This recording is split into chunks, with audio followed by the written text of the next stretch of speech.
Claire Dubois avait passé près d'une heure à se préparer. Sa robe bleu ciel était douce et simple, avec de petites manches et une ceinture qui se nouait à la taille. Elle ne portait qu'une touche de couleur sur les lèvres, quelque chose de neutre mais de chaleureux, et ses longs cheveux blonds tombaient en vagues douces sur ses épaules. Il lui avait fallu plus de temps que d'habitude pour tout bien faire, pour stabiliser suffisamment ses mains afin que le mascara soit parfaitement appliqué devant son miroir en pied. Mais elle l'avait fait. Elle s'était permis de ressentir quelque chose qui ressemblait à de l'espoir. C'était son premier rendez-vous en près de 2 ans. Le café était petit, niché entre une librairie et un fleuriste dans le centre-ville de Nantes, avec du lierre grimpant le long des fenêtres et une odeur de cannelle et de café épaisse dans l'air. Claire entra en fauteuil roulant par la porte d'entrée 10 minutes en avance, le cœur battant sous sa robe, et choisit une table près de la fenêtre. Elle ajusta sa posture, posant doucement ses mains sur ses genoux et jeta un nouveau coup d'œil à son téléphone. Il était en retard, d'abord de 5 minutes, puis de 10. Elle continuait à sourire, même lorsque ses mains commencèrent à devenir froides. Finalement, un homme entra, grand, bien habillé avec une chemise et un jean foncé, une montre qui brillait sous les lumières du café. Il regarda brièvement autour de lui avant que ses yeux ne se posent sur elle. Claire sourit, levant légèrement la main. Il s'arrêta. Ses yeux passèrent de son visage au fauteuil dans lequel elle était assise, son fauteuil roulant, puis revinrent sur son visage comme s'il avait besoin de confirmer ce qu'il voyait. Sa mâchoire se crispa, toute sa posture passant de décontractée à visiblement mal à l'aise. « Êtes-vous Claire » demanda-t-il, sans s'asseoir. « Oui, » dit-elle, la voix calme malgré le tremblement de ses doigts. « C'est un plaisir de vous rencontrer. » Il cligna des yeux, puis dit, pas si doucement. « Je pensais que vous pouviez marcher. C'est un mensonge. » Le souffle de Claire se coupa. Plusieurs têtes se tournèrent. Le barista derrière le comptoir se figea au milieu de son geste. Un couple à la table voisine se tut. Elle ouvrit la bouche pour répondre, mais rien ne sortit. Ses joues s'empourprèrent de chaleur, mais elle garda le dos droit. « Je n'ai jamais menti, » réussit-elle à dire, la voix basse. « C'est dans mon profil. »« J'ai juste pensé non, » dit-il sèchement, agitant la main. « Ce n'est pas pour ça que j'ai signé. » Il rit une fois, un rire sec et amer, puis secoua la tête. « Je n'arrive pas à y croire. Vous auriez dû dire quelque chose. C'est trompeur. » La gorge de Claire se serra. « Je ne suis pas cassée, » murmura-t-elle, mais il cherchait déjà son portefeuille. Il jeta un billet de 10 € sur la table comme si cela pouvait couvrir les dégâts, marmonna « Je ne fais pas ça » et sortit, la laissant assise là, seule. Le silence tomba. Claire fixa ses mains sur ses genoux, leur ordonnant d'arrêter de trembler. Sa colonne vertébrale lui semblait raide, froide. Elle garda son visage impassible, ses yeux secs, refusant de se laisser pleurer. Pas ici, pas devant des inconnus. Elle ajusta sa position, leva le menton et essaya de respirer. Et puis une voix douce rompit le silence. « Papa, pourquoi la dame est triste ?» Claire leva les yeux, surprise. Une petite fille se tenait à quelques mètres de là, vêtue d'une robe rose à fleurs blanches et de baskets scintillantes. Ses boucles étaient dorées, rebondissant alors qu'elle déplaçait son poids d'un pied à l'autre. Dans ses bras, elle tenait un animal en peluche, quelque chose entre un lapin et une licorne. Un homme était accroupi à côté d'elle, grand et large d'épaules dans un manteau sombre. Ses cheveux étaient châtains avec juste un soupçon de gris aux tempes, ses yeux stables et bienveillants. Il suivit le regard de sa fille vers Claire. La fillette tira à nouveau sur sa manche. « On peut l'aider. » Claire sentit son souffle se bloquer.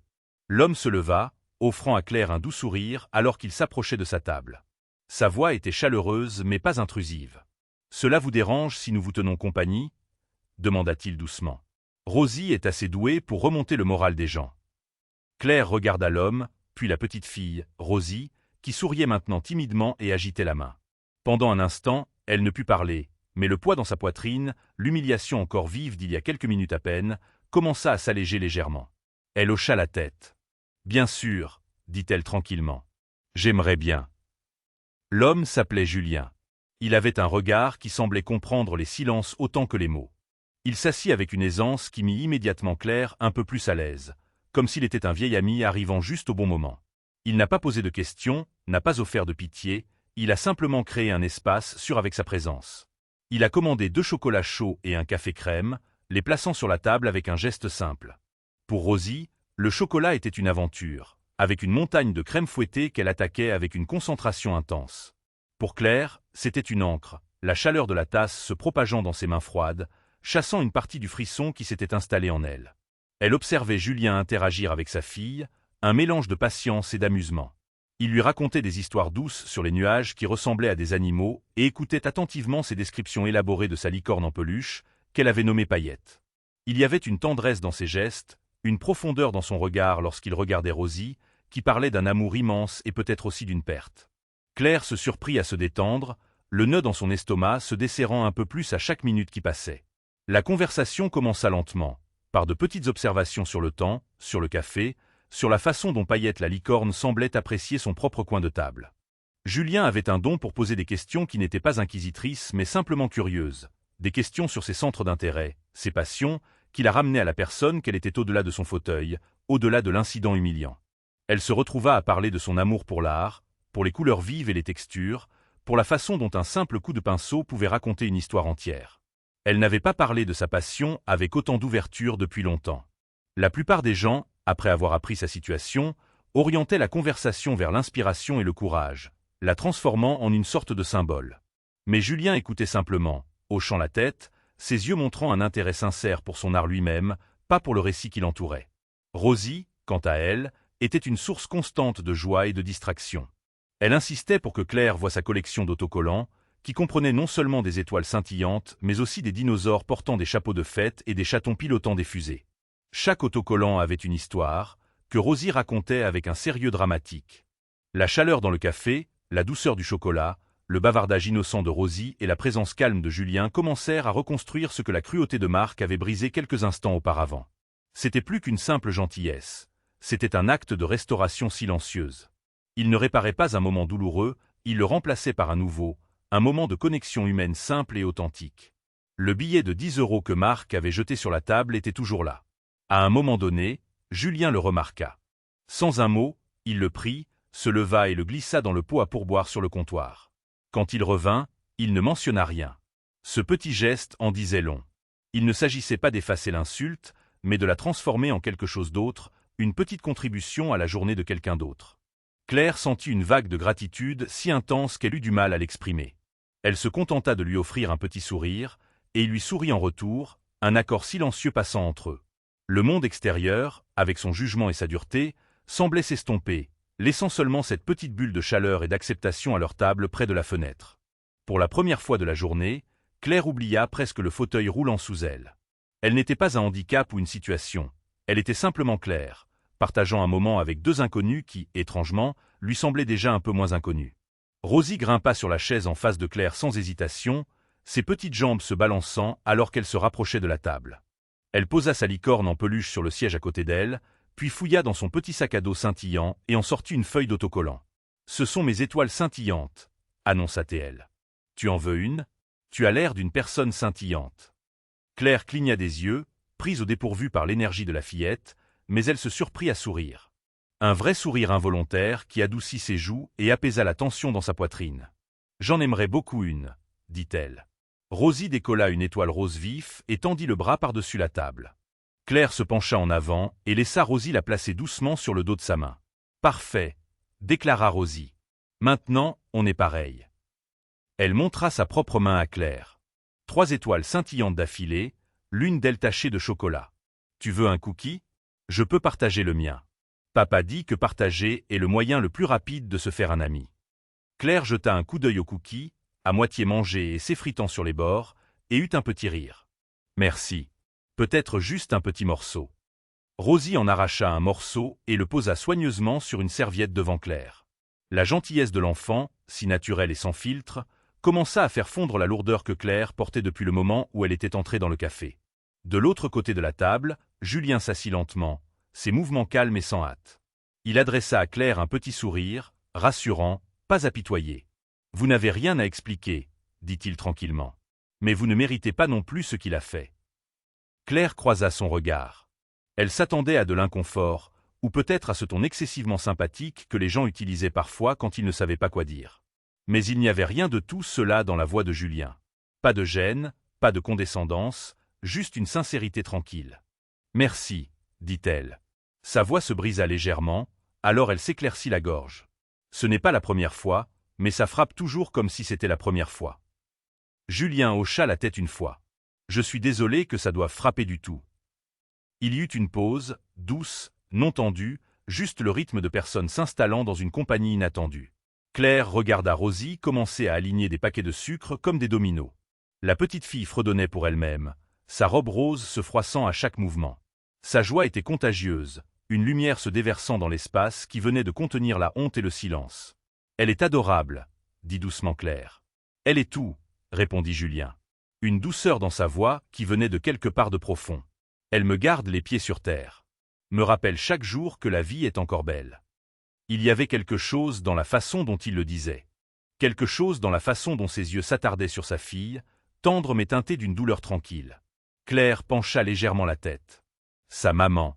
Rosie leva les yeux juste à ce moment-là, sa voix intervenant avant que Julien ne puisse répondre. « Ma maman est au ciel », dit-elle avec naturel. Mais papa dit que les gens gentils la font sourire depuis les nuages. Claire sentit son souffle se couper, sa poitrine se serrer d'une manière qui n'avait rien à voir avec l'inconfort et tout à voir avec la profondeur avec laquelle ces mots la frappaient. Elle regarda Julien, surprise. Il hocha la tête, ne disant rien au début. Rosie continua, imperturbable.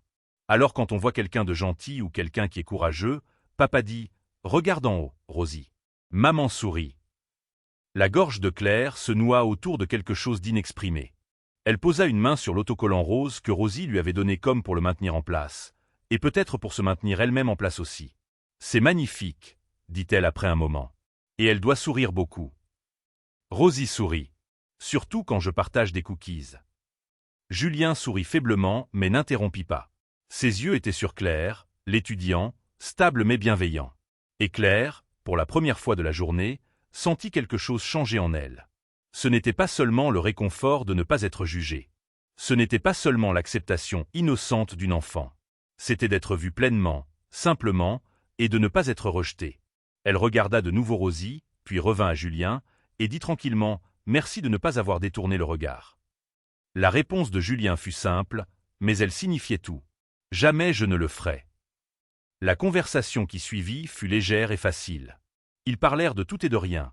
Des meilleurs endroits pour trouver des glaces à Nantes, des livres que Rosie aimait lire, des bizarreries de la vie en ville.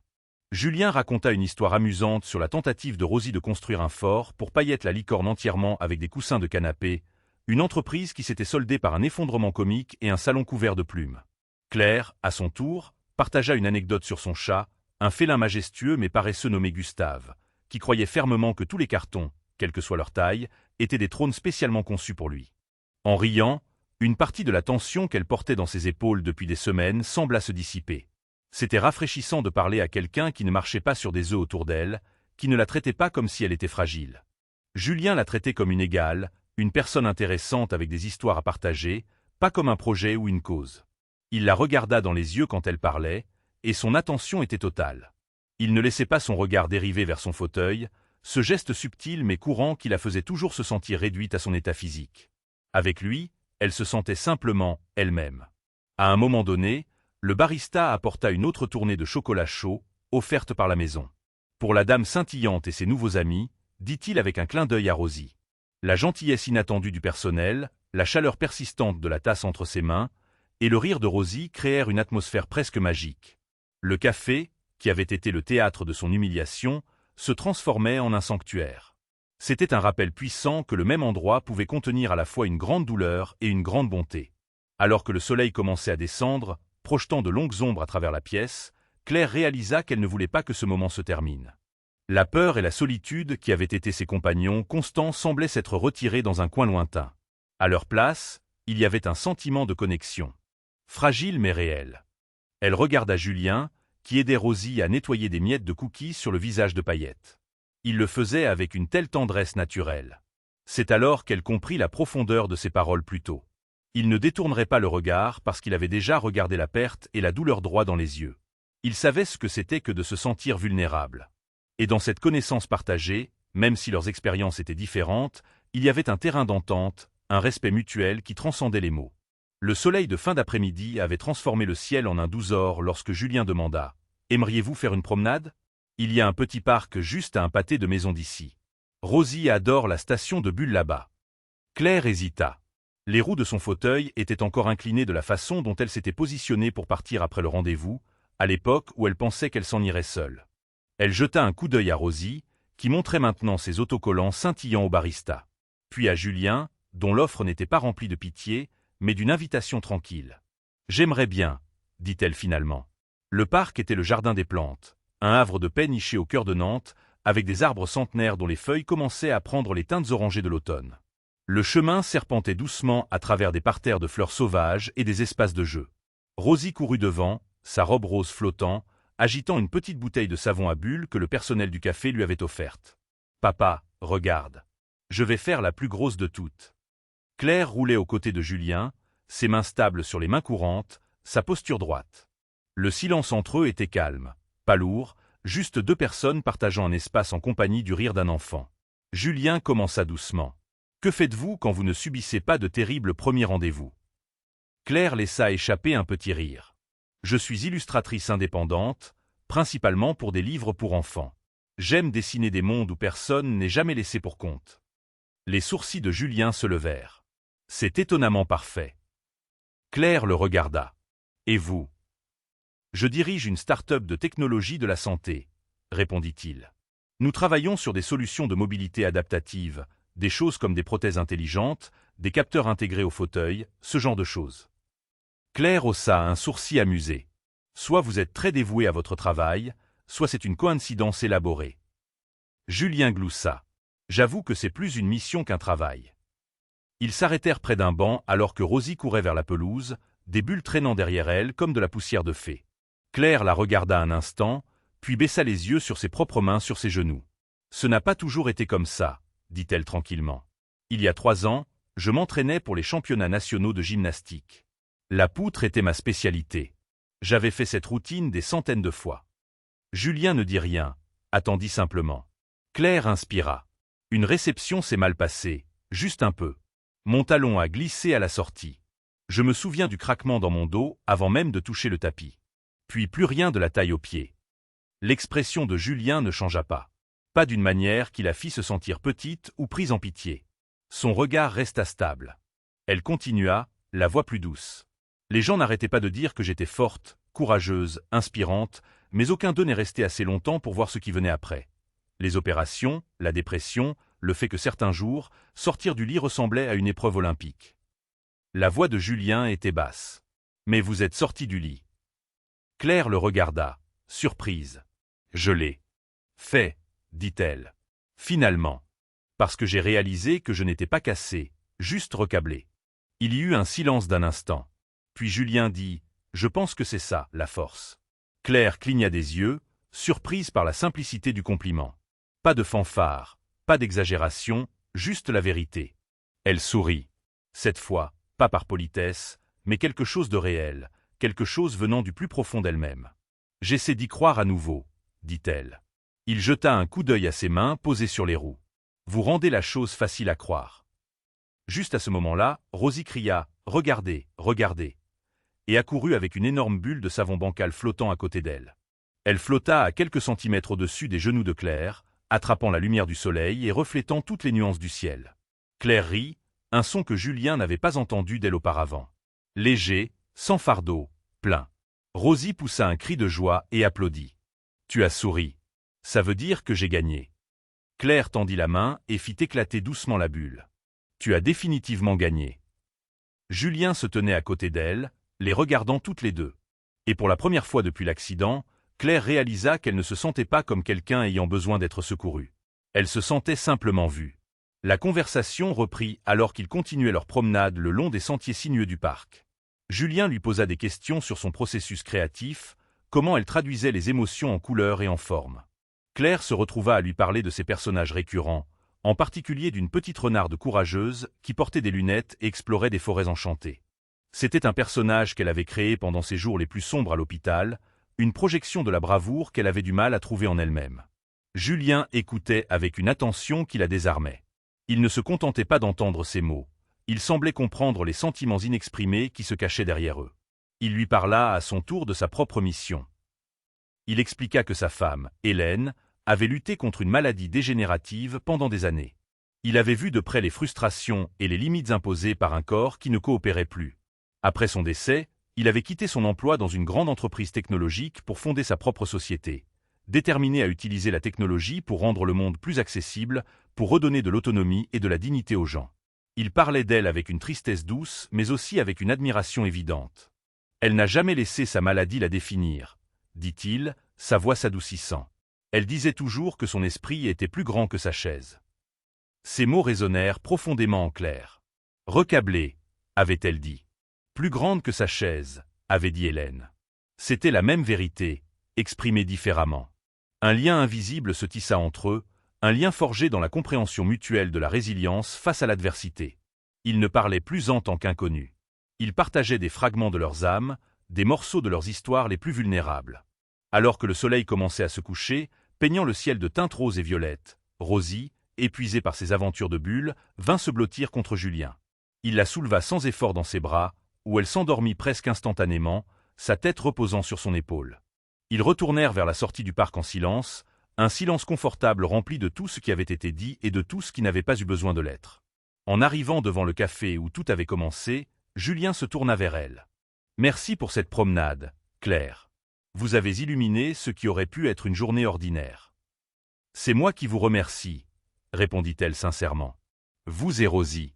Vous avez changé bien plus qu'une simple journée. » Il sourit, un vrai sourire qui atteignit ses yeux. « J'espère que ce n'est que le début. » Il lui donna son numéro, l'écrivant sur un coin de serviette en papier, un geste démodé mais charmant. Alors qu'elle le regardait s'éloigner, portant sa fille endormie, Claire sentit quelque chose bouger en elle. Ce n'était pas seulement de la gratitude. C'était un sentiment qu'elle avait cru perdu à jamais. L'espoir, non pas pour un avenir grandiose, mais pour la simple et belle possibilité d'un lendemain. Le café était devenu leur lieu de rencontre discret. Ce n'était pas planifié, juste un rythme naturel qui s'était formé après quelques promenades partagées et des conversations sans hâte. Tous les quelques jours, Claire recevait un SMS de Julien. « Café à 16h ?»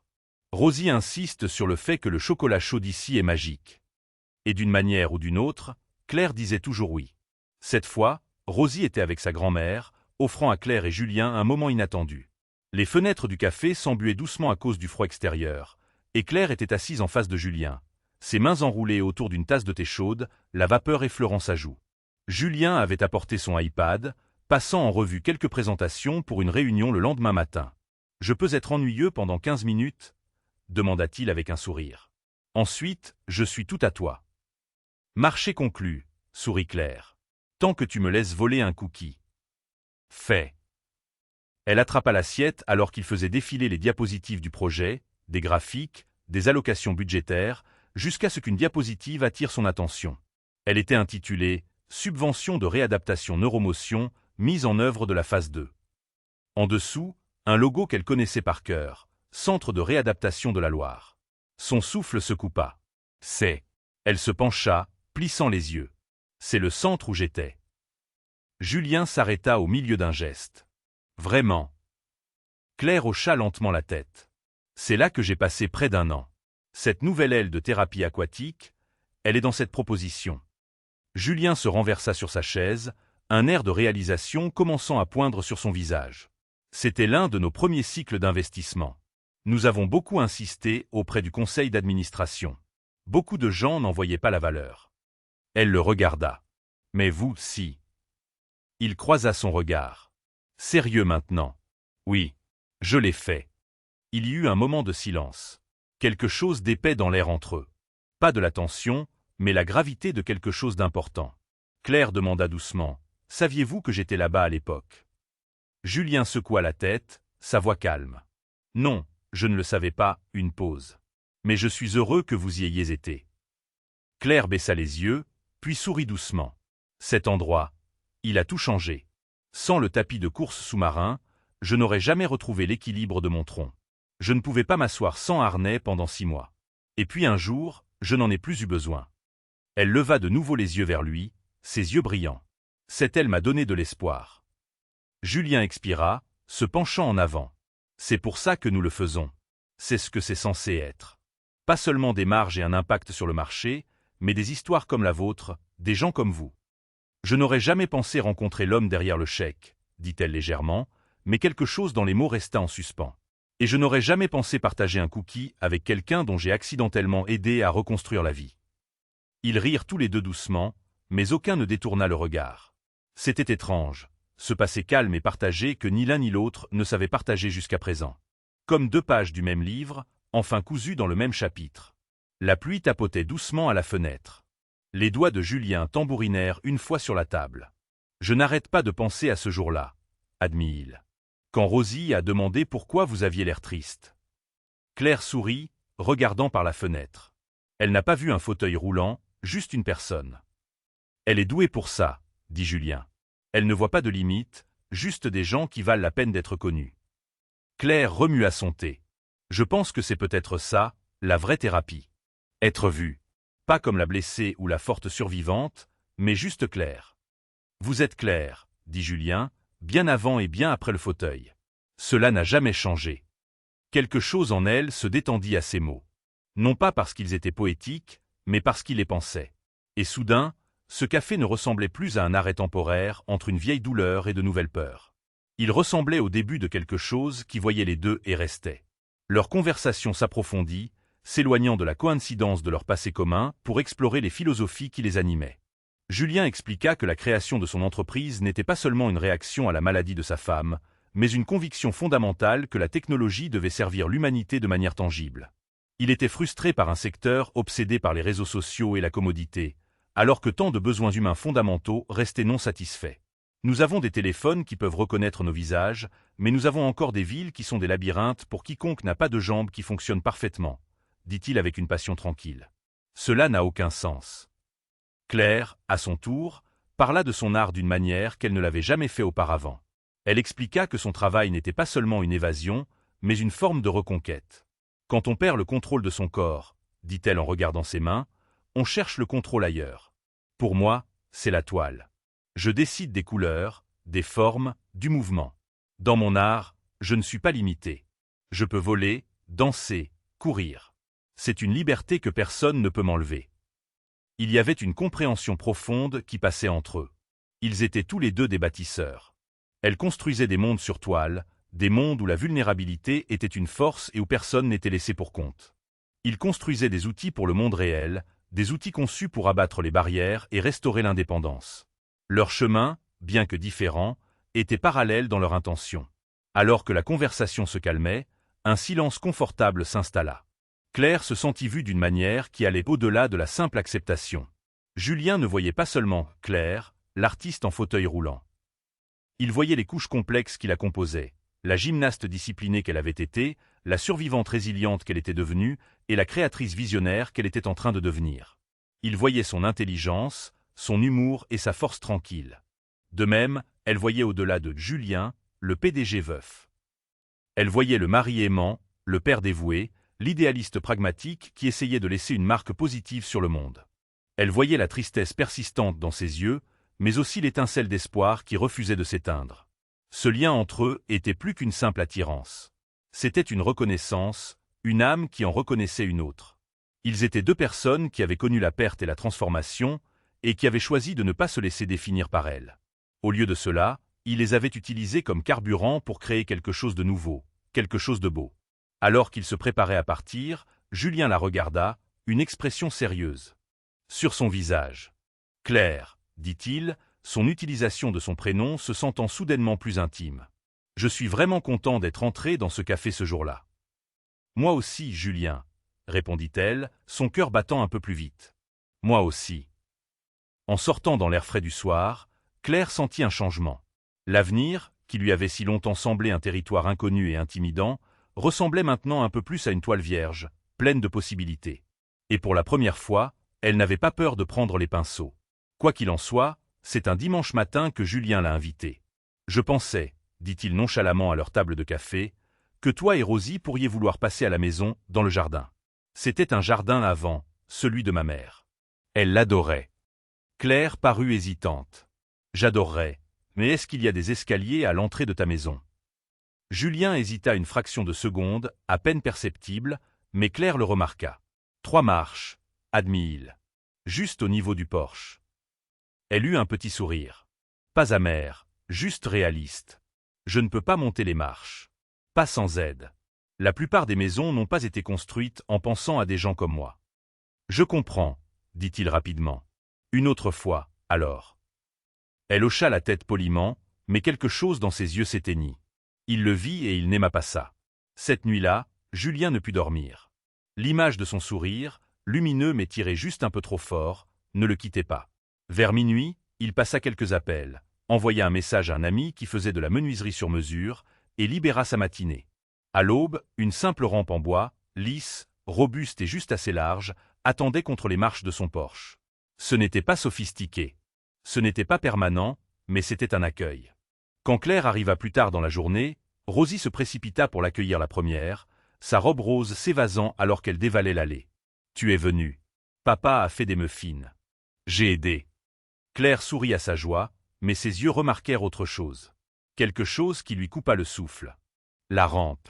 Du bois frais non peint, parfaitement incliné du trottoir au porche. Elle cligna lentement des yeux. Elle s'approcha en fauteuil, la toucha du bout des doigts comme si ce n'était pas réel. Julien sortit alors, s'essuyant les mains sur un torchon. Il n'en fit pas toute une histoire. N'attira pas l'attention. « Bonjour », dit-il simplement. « Ce n'est pas grand-chose, mais je me suis dit que tu ne devrais pas avoir à faire le tour ou à être porté. » Claire leva les yeux brillants. Pas de mots, juste un long regard silencieux, comme s'il venait de toucher quelque chose que personne n'avait touché auparavant. « Merci », murmura-t-elle, la voix épaisse. Julien haussa les épaules, la voix basse. « C'est ton dimanche aussi. Tu mérites d'entrer par la porte d'entrée. » Le jardin était baigné d'une douce lumière dorée, le soleil de fin de matinée filtrant à travers les branches de vieux érables. Le jardin était devenu sauvage depuis le décès de sa mère, les lys s'emmêlaient avec les mauvaises herbes, les rosiers s'étendant dans toutes les directions. Mais il y avait quelque chose de beau dans ce chaos. Vivant. Claire roula sur le chemin de pierre que Julien avait élargi le matin même, ses roues crissant légèrement sur les pétales tombés. Rosie fila devant, tournant en rond près d'un parterre de lavande oublié. « Cet endroit », murmura Claire. « C'est comme un secret tranquille. » Ma mère disait toujours, dit Julien en s'approchant d'elle, que chaque fleur est une seconde chance. Claire sourit à cette pensée, ses doigts effleurant le bord d'une fleur. Juste à ce moment-là, Rosie apparut avec un petit pot en argile dans ses mains. À l'intérieur, une pensée violette brillante se balançait doucement. Elle se dirigea droit vers Claire, le posa doucement sur ses genoux et rayonna. « Cette fleur a besoin de toi, » dit-elle avec un sérieux parfait. « Comme nous. » Claire se figea. Julien l'observa attentivement alors que ses mains se resserraient légèrement autour du pot. Elle baissa les yeux sur la petite plante et pendant un moment, rien ne bougea. Puis sa voix se brisa. « Tu es vraiment spéciale, Rosie. » Rosie sourit. « Je sais. » Ils restèrent assis un moment. Claire à l'ombre tachetée de soleil. Rosie tirant sur la manche de Julien, demandant plus de muffins, plus de fleurs, plus de tout. Et Claire, elle ne se sentait pas seulement la bienvenue. Elle se sentait enracinée. Comme si peut-être, juste peut-être, ce n'était pas elle qui recevait une seconde chance. Peut-être qu'elle en était une. L'après-midi se déroula dans une atmosphère de simplicité domestique. Julien avait sorti une vieille couverture et l'avait étendue sur une parcelle d'herbe ensoleillée. Ils mangèrent les muffins, qui étaient légèrement brûlés sur les bords mais délicieux, et burent de la limonade fraîche. Rosie leur fit un spectacle de magie élaboré, qui consistait principalement à faire disparaître des cailloux sous des feuilles et à les faire réapparaître avec un grand « tada ». Claire se retrouva à rire plus qu'elle ne l'avait fait depuis des années. Ce n'était pas un rire forcé ou poli, mais un rire profond, venant du ventre, le genre qui fait mal aux joues. Elle se sentait complètement à l'aise, dépouillée de la conscience de soi qui l'accompagnait souvent dans de nouvelles situations sociales. Ici, dans ce jardin en désordre, avec ce père au cœur tendre et sa fille pétillante, elle n'avait pas besoin d'être courageuse ou inspirante. Elle pouvait simplement être. À un moment donné, Julien se leva et disparut à l'intérieur de la maison. Il revint quelques minutes plus tard avec un grand carnet de croquis et un jeu de fusain. Il les tendit à Claire. « Je me suis dit que tu pourrais trouver de l'inspiration ici, » dit-il doucement. Ses doigts se refermèrent autour du carnet. C'était un geste attentionné, une reconnaissance de qui elle était en tant qu'artiste. Elle ouvrit la première page vierge et, sans hésitation, commença à dessiner. Elle ne dessina pas les fleurs ou les arbres. Elle dessina Rosie, capturant le mouvement flou de sa robe rose alors qu'elle poursuivait un papillon. Elle dessina la lumière du soleil filtrant à travers les feuilles, la texture de l'écorce du vieil érable, le sourire fatigué mais content de Julien alors qu'il la regardait. Elle dessinait non seulement ce qu'elle voyait, mais ce qu'elle ressentait, la chaleur, la paix, ce sentiment fragile mais grandissant d'appartenance. Julien s'assit tranquillement à côté d'elle, n'interrompant pas sa concentration, regardant simplement les lignes prendre vie sur le papier. Il y avait un respect profond dans son silence. Il comprenait que c'était son langage, sa façon de traiter le monde et de s'y connecter. Le pot de pensée que Rosie lui avait donné était toujours sur ses genoux. C'était une petite chose, mais elle semblait lourde de sens. Cette fleur a besoin de toi, comme nous. Les mots de l'enfant résonnaient en elle. Ce n'était pas de la pitié. C'était un besoin, une invitation à faire partie de leur monde, non pas comme une invitée ou une observatrice, mais comme une participante. Elle sentit les murs qu'elle avait construits autour de son cœur, brique par brique au cours des 3 dernières années, commencer à s'effriter. La peur du rejet, la lassitude de devoir constamment prouver sa valeur, la solitude qui était devenue une seconde peau. Tout cela semblait moins important face à la simple et profonde acceptation qu'on lui offrait. Alors que le jour touchait à sa fin et que le ciel commençait à s'assombrir, Claire sut que quelque chose d'irrévocable avait changé. La rampe en bois à l'entrée n'était pas seulement un moyen pour elle d'entrer dans une maison. C'était un pont. Un pont entre son passé isolé et un avenir possiblement partagé. Et pour la première fois, elle avait envie de le traverser. Claire avait travaillé pendant des mois pour préparer l'exposition. Chaque tableau était un morceau d'elle, des couches de couleurs qui masquaient des années de douleur, de rétablissement et de redécouverte. Des éclats de mouvements abstraits, des traits audacieux, un deuil silencieux capturé dans des huiles et des acryliques. L'exposition s'intitulait « Réécrite », car c'est ce qu'elle avait dû faire de sa vie. Ce soir-là, la galerie était pleine. Un éclairage chaleureux brillait sur les murs blancs. Des airs de jazz flottaient en arrière-plan. Julien arriva avec Rosie, qui portait une robe en velours rose et déclara immédiatement que la table du buffet était la meilleure partie des événements pour adultes. Claire les accueillit avec un sourire radieux.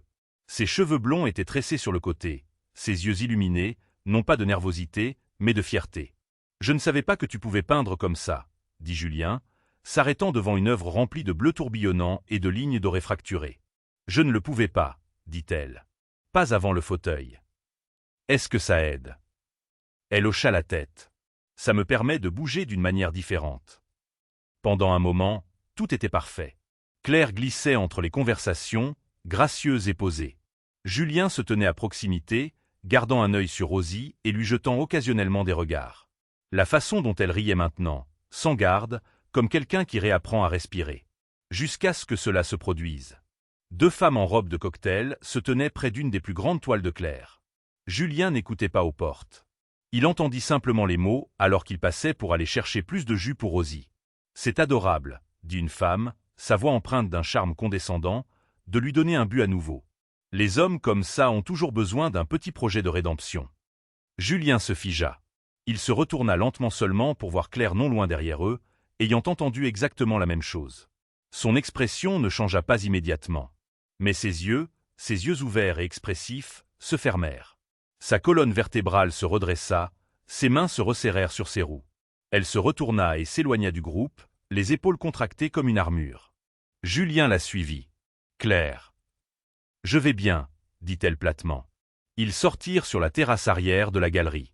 C'était calme ici, juste les bruits de la ville résonnant au loin. Claire regarda l'horizon. « J'ai entendu pire, » ajouta-t-elle. N'empêche, elle ne savait pas de quoi elle parlait. Elle se tourna pour le regarder. « Vraiment ?» Cela le toucha. « Claire, tu n'as pas à t'expliquer. » Elle l'interrompit. « Je sais que je suis beaucoup. Une histoire. Un symbole. Les gens adorent les symboles. Je ne te vois pas comme un symbole. Je sais que tu es gentil, Julien. Toi et Rosie, vous êtes entrés dans ma vie quand je m'y attendais le moins, mais parfois je me demande. » Elle déglutit. Sa voix était calme. « Je me demande si c'est à propos de moi ou de ce que je te fais ressentir. Utile. Bon. » Les mots restèrent en suspens entre eux comme de la fumée. Julien ne savait pas comment répondre car une petite partie de lui avait ressenti cela. Comme si aider Claire l'aidait en quelque sorte lui-même, comme si être présent faisait de lui un homme meilleur. Et cette partie de lui détestait ça, car il ne voulait pas qu'elle soit un arc de rédemption. Il la voulait juste, elle. Claire lui adressa un sourire doux et triste. « Tu n'as pas besoin de me réparer, Julien. Je ne suis pas cassé. J'ai juste besoin de savoir que je ne suis pas la seconde chance de quelqu'un. » Et sur ce, elle se retourna vers la galerie. L'atmosphère festive à l'intérieur semblait maintenant fausse et discordante. Le son des rires et des verres qui trinquent lui parvenait comme un bruit de fond distant. Chaque sourire qu'on lui adressait semblait teinté de pitié, chaque compliment sur son art semblait être une remarque sur sa bravoure. Les mots de ces deux femmes avaient agi comme un poison, s'infiltrant dans ses pensées et colorant toute la soirée d'une nuance de doute. Elle se dirigea vers le coin le plus éloigné de la galerie, près d'un tableau qu'elle avait intitulé « Équilibre ». C'était une pièce chaotique mais harmonieuse, représentant une silhouette fragile se tenant en équilibre sur une ligne ténue entre l'ombre et la lumière. C'est ainsi qu'elle s'était sentie ces dernières semaines avec Julien, en équilibre précaire sur le fil de l'espoir. Maintenant, elle avait l'impression de tomber. Julien la rejoignit quelques minutes plus tard, un verre d'eau à la main. Il le lui tendit sans un mot. Son visage était empreint d'une inquiétude sincère, ce qui ne fit qu'aggraver la situation. Elle ne voulait pas de son inquiétude. Elle voulait qu'il nie, qu'il se batte, qu'il la convainque qu'elle avait tort. Mais son silence était une sorte d'aveu. « Je n'aurais jamais dû te laisser entendre ça », dit-il finalement, la voix basse et pleine de remords. « Ce n'est pas ce que tu dis qui compte », répondit-elle, sa propre voix à peine un murmure. « C'est la part de vérité qu'il y a dedans. » Elle le regarda, ses yeux cherchant les siens dans la pénombre. « Quand tu m'as rencontré, Julien, j'étais au plus bas. Cet homme venait de m'humilier publiquement. J'étais seul et blessé. Et tu es arrivé, comme un chevalier servant avec ta fille adorable. Tu m'as offert de la gentillesse, tu as construit une rampe, tu m'as vu comme personne ne m'avait vu depuis longtemps. Mais est-ce que tu m'aurais vu de la même manière si je t'avais rencontré dans d'autres circonstances? Si j'étais entré dans ce café en marchant, confiante et indemne? » La question resta en suspens, brutale et honnête. Julien ouvrit la bouche pour protester, mais il hésita. Comment pouvait-il le savoir? Leurs débuts étaient inextricablement liés à sa vulnérabilité et à sa propre impulsion de la protéger, de l'aider. « Je ne sais pas », admit-il finalement, et la sincérité de sa réponse lui fit plus mal que n'importe quel mensonge. « Je sais seulement ce que je ressens maintenant. Je sais que j'admire ton talent, ta force, ton esprit. Je sais que j'aime passer du temps avec toi. Je sais que Rosie t'adore. Les enfants adorent les histoires tristes avec de belles fins, dit-elle amèrement. Et je suis une sacrée bonne histoire. » Elle se sentait cruelle, mais elle ne pouvait s'en empêcher. La douleur et l'insécurité qui couvaient sous la surface depuis des années venaient de trouver une issue. Elle repoussa le verre d'eau. « J'ai besoin d'être seule un moment. » Elle se retourna et s'éloigna, laissant Julien debout au milieu de sa triomphante exposition, se sentant plus seul et plus brisé qu'il ne l'avait jamais été. La soirée qui aurait dû être son couronnement était devenue son point de rupture. Dans les jours qui suivirent, Claire devint distante. Les SMS devinrent polis. Les appels restèrent sans réponse. Julien n'insista pas. Il passa plus de soirées en silence, fixant le petit tableau que Rosie avait fait avec Claire, des fleurs et des étoiles peintes au doigt. Une nuit, Rosie entra dans la pièce après l'heure du coucher, un morceau de papier plié serré dans sa main. « J'ai fait quelque chose », murmura-t-elle, pour Claire. Il l'ouvrit. Un dessin au crayon d'une fille en fauteuil roulant avec de longs cheveux jaunes assise à côté d'un jardin. À côté d'elle se trouvait Rosie avec son grand sourire habituel et Julien tenant un cœur entre ses mains. Au-dessus, écrit avec soin par Rosie, « Chère Claire, je pense que tu es magique, mais papa est triste sans toi. S'il te plaît, reviens. » Julien fixa le mot et pour la première fois, il ne se sentit pas comme celui qui offrait la guérison. Il se sentit comme celui qui en avait besoin, d'elle. Le silence de Claire était un vide assourdissant dans sa vie. La maison, qui avait récemment été remplie de rires et de projets, semblait maintenant terne et silencieuse. Même Rosie, habituellement un tourbillon d'énergie, était plus calme, posant souvent des questions sur Claire, demandant quand elle reviendrait pour dessiner avec elle dans le jardin. Julien se retrouvait à errer dans les pièces, son regard s'arrêtant sur les petites traces que Claire avait laissées derrière elle. Un carnet de croquis oublié sur la table basse, une tache de peinture bleue sur le sol du porche, le pot de pensée qu'elle avait laissé sur le rebord de la fenêtre de la cuisine. Chaque objet était un rappel douloureux de ce qu'il était en train de perdre. Il rejouait sans cesse la conversation sur la terrasse dans sa tête. Ses paroles maladroites, son incapacité à la rassurer. Il comprenait sa peur. Il avait vu comment le monde la traitait, comment les gens la réduisaient à son fauteuil, la transformant soit en un objet de pitié, soit en une source d'inspiration. C'était une déshumanisation subtile mais constante.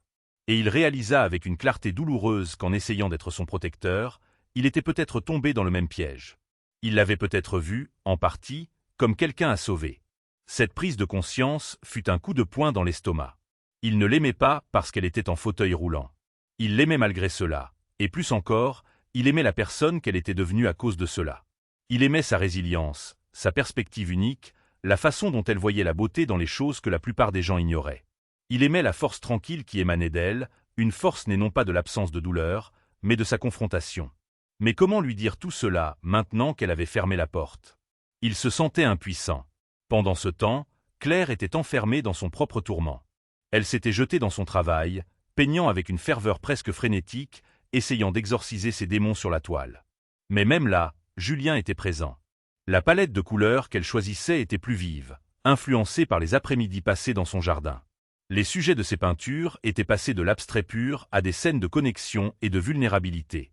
Elle se détestait d'être si affectée, mais elle ne pouvait l'ignorer. Une partie d'elle voulait croire en lui, croire que ses sentiments étaient authentiques. Mais une autre partie, la partie qui avait été blessée et déçue tant de fois, lui murmurait que c'était trop beau pour être vrai. Cette voix cynique lui disait que l'attirance de Julien était liée à sa propre histoire, à son propre besoin de guérir en aidant quelqu'un d'autre. Elle était devenue une toile sur laquelle il pouvait peindre sa propre rédemption. La pensée était insupportable. Un soir, en rangeant son atelier, elle tomba sur les dessins qu'elle avait faits dans son jardin. Le croquis de Rosie poursuivant un papillon, le portrait de Julien la regardant avec une tendresse indéniable. En les regardant, elle ne voyait pas un projet de rédemption. Elle voyait une famille. Elle voyait de la joie. Elle voyait un homme et une enfant qu'il avait accueillis dans leur vie sans hésitation. Le doute et la peur se battaient en elle. Le dessin de Rosie que Julien tenait maintenant dans ses mains était plus qu'un simple appel d'enfant. C'était un miroir de ce que Julien ressentait lui-même. « Papa est triste sans toi. » C'était la vérité la plus simple et la plus pure. Sa propre tristesse n'était pas celle d'un sauveur qui a perdu sa cause. C'était la tristesse d'un homme qui tombait amoureux et qui avait peur d'avoir tout gâché. Il regarda le dessin une dernière fois, puis le posa délicatement sur sa table de chevet. Il ne pouvait pas la forcer à le croire. Il ne pouvait pas effacer ses doutes avec des mots. Il devait lui montrer. Il devait lui prouver qu'il ne voyait pas un symbole ou une histoire. Il voyait clair. L'artiste. La femme. Et il devait trouver un moyen de le faire d'une manière qu'elle ne pourrait pas mal interpréter. Une idée commença à germer dans son esprit, une idée audacieuse, peut-être folle, mais qui semblait juste. Ce ne serait pas une rampe pour la faire entrer dans sa maison. Ce serait une clé pour, espérait-il, la laisser entrer à nouveau dans son cœur. L'appartement était presque vide. Claire roulait silencieusement sur le parquet, examinant les quelques cartons restants empilés près de la porte. Son matériel d'art était emballé. Les murs, autrefois pleins de couleurs et de croquis, étaient nus. Nantes lui avait donné tant de douleurs, de guérison, de redécouverte. Mais il était temps de partir. Une galerie à Santa Fe lui avait offert une résidence, un nouveau départ, une vie plus calme, un endroit où personne ne la regarderait en voyant une histoire, ou pire, une inspiration. Elle n'a pas dit au revoir à beaucoup de gens. Pas à Julien, pas à Rosie. Elle se disait que c'était plus facile ainsi. Le matin où elle prévoyait de partir, le ciel était gris, une pluie fine poudrait les trottoirs comme un soupir. Claire ouvrit la porte d'entrée pour descendre le dernier carton, mais s'arrêta. Il y avait quelque chose sur son paillasson. Une boîte en bois, polie, lisse, avec son nom gravé en cursive sur le couvercle, Claire Dubois. Elle hésita, le cœur battant déjà la chamade. À l'intérieur, elle trouva une pile de livres magnifiquement reliés, des livres pour enfants, illustrés, et c'étaient les siens. Ses personnages, ses dessins, ses histoires, ceux qu'elle avait griffonnés dans des carnets et cachés. Des contes idiots sur des fées de jardin et des chats aventureux, des filles courageuses en fauteuil roulant qui apprivoisaient des dragons et volaient dans des montgolfières faites de pissenlits. Mais maintenant imprimées, colorées, réelles. Il y avait une petite enveloppe glissée à côté des livres. Elle l'ouvrit avec des doigts tremblants. À l'intérieur, une note manuscrite. « Claire, j'ai trouvé les croquis dans le dossier que tu avais laissé derrière toi. Ils n'étaient pas inachevés. Ils attendaient de devenir quelque chose de plus. Je les ai montrés à notre équipe d'édition jeunesse. Ils sont tombés amoureux. Nous avons fait un petit tirage. Rosie a insisté pour lire chacun d'eux avant de dormir, 2 fois, parfois 3. Elle pense que le dragon dans La fille aux roues et aux ailes, c'est moi. Je pense qu'elle a raison. Tu ne m'as pas seulement inspiré, Claire. Tu as inspiré un monde dont je ne savais pas que j'avais besoin. S'il te plaît, ne le quitte pas. Julien. » Claire ne réalisa pas qu'elle pleurait, jusqu'à ce que ses larmes tachent le bord du papier. Elle serra la note contre elle, la pressant contre sa poitrine comme si elle pouvait calmer les battements de son cœur. Elle n'avait pas essayé de le quitter, lui ou Rosie, mais peut-être qu'elle fuyait une peur trop grande pour être nommée. Cette nuit-là, sous une couette de silence, Claire s'assit près de sa fenêtre. Elle traça la tranche de l'un des livres imprimés, feuilletant lentement les pages. Ses propres dessins la regardaient, audacieux et vivants. À 23h07, elle prit le téléphone. Quand Julien répondit, sa voix était douce, prudente. Claire. Elle ne parla pas au début, écoutant simplement la façon dont il disait son nom, comme s'il signifiait quelque chose. Finalement, elle dit doucement mais clairement, « Tu ne m'as pas réparé. » Julien ne répondit pas, « Tu n'as pas essayé de me secourir ou de m'apitoyer. Tu ne m'as jamais regardé comme si j'étais cassé. » Sa gorge se serra. « Tu m'as fait me sentir entière, Julien. Et ça, c'est différent. » Il y eut un silence. Puis sa voix, basse, rauque, honnête. « Tu me manques. Toi aussi, tu me manques. Je me fiche de l'endroit où tu vis, » ajouta-t-il. Je me fiche de la ville où tu peins ou de la distance que tu parcours. Dis-moi juste qu'il y a encore une place pour nous quelque part dans ton histoire. Claire ferma les yeux. Je pense, murmura-t-elle, que la prochaine page commence ici. La décision de partir n'avait pas été facile. C'était une fuite, elle le savait. Une fuite non pas de Nantes, mais de la possibilité d'être à nouveau blessée. La résidence à Santa Fe était une excuse, une porte de sortie respectable pour éviter une conversation trop difficile, une vulnérabilité trop grande. Emballer ses affaires avait été un processus mécanique, chaque objet placé dans un carton étant une façon d'enfermer ses sentiments. Elle s'était dit que la distance physique créerait une distance émotionnelle. Mais en tenant ses livres dans ses mains, elle comprit à quel point elle avait eu tort. Ce n'était pas un grand geste romantique et vide de sens. C'était l'acte le plus profondément compréhensif que quelqu'un ait jamais fait pour elle. Julien n'avait pas essayé de la convaincre avec des promesses ou des excuses. Il lui avait montré, de la manière la plus tangible qui soit, qu'il voyait son essence même. Il n'avait pas vu des croquis d'une femme handicapée. Il avait vu des histoires qui méritaient d'être racontées. Il avait vu son talent, son imagination, son âme. Il avait pris la partie la plus pure d'elle, la partie qu'elle gardait cachée, et il l'avait mise au monde. C'était un acte de foi, non seulement en son art, mais en elle. Tu as inspiré un monde dont je ne savais pas que j'avais besoin. Cette phrase résonnait en elle. Il ne disait pas qu'elle l'avait inspiré à être un homme meilleur, ou qu'elle l'avait inspiré à surmonter l'adversité. Il disait que son travail, son esprit, avait créé quelque chose de nouveau et de précieux pour lui et pour sa fille. Elle n'était pas un projet de rédemption, elle était une créatrice. La conversation téléphonique qui suivit fut hésitante au début. Les mots semblaient inadéquats pour combler le gouffre qui s'était creusé entre eux. Mais peu à peu, les barrières tombèrent. Elle lui avoua sa peur, la voix qui dans sa tête lui disait qu'elle ne serait jamais assez, qu'elle serait toujours définie par son fauteuil. Il lui avoua sa propre maladresse, sa peur de dire la mauvaise chose, et comment son désir de la protéger s'était peut-être transformé en quelque chose qui la faisait se sentir petite. « Je ne veux pas te protéger du monde, Claire, » dit-il, sa voix pleine d'une émotion brute. « Je veux faire face au monde avec toi. À tes côtés. » C'était tout ce qu'elle avait besoin d'entendre. Les excuses n'avaient pas d'importance. Les explications étaient inutiles. Ce qui comptait, c'était cette simple vérité.